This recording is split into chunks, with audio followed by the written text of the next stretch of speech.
Jacob, known as Israel, had settled in the land of Canaan, a place unfamiliar yet brimming with potential. He had 12 sons, but his youngest, Joseph, was the apple of his eye. Joseph was merely 17 when he had begun herding sheep with his half-brothers, the sons of his father's other wives, Bilhah and Zilpah. He often found himself unable to tolerate their actions, reporting them to his father, thus driving a wedge between him and his siblings. Israel expressed his love for Joseph by bestowing upon him a multicolored tunic, a symbol of favor and distinction. This act deepened the resentment among his brothers, who viewed Joseph as a thorn in their side, a constant reminder of their father's biased affection.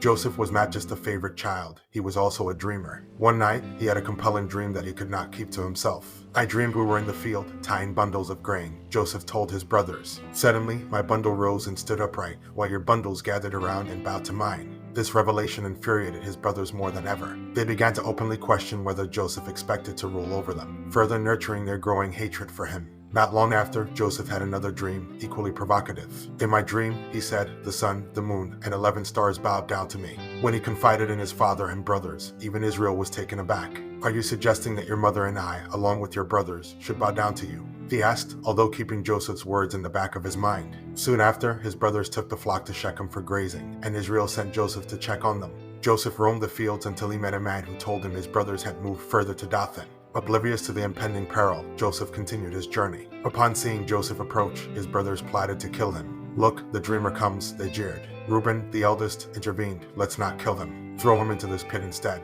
Joseph arrived, was stripped of his colorful tunic, and thrown into an empty pit. As the brothers sat down to eat, a caravan of Ishmaelites passed by. Judah saw an opportunity. Why kill him when we can profit from him? And so, they sold Joseph for 20 shekels of silver, beginning his unforeseen journey to Egypt. Reuben, unaware of the sale, returned to the pit and was devastated to find it empty. The brothers then staged Joseph's death using his tunic and goat's blood, causing immense grief for Israel, who mourned deeply for his lost son. Little did they know, Joseph had been sold to Potiphar, an officer of Pharaoh in Egypt. Thus began a chapter in Joseph's life, a mixture of trials and triumphs, leading him to a destiny his family could never have imagined.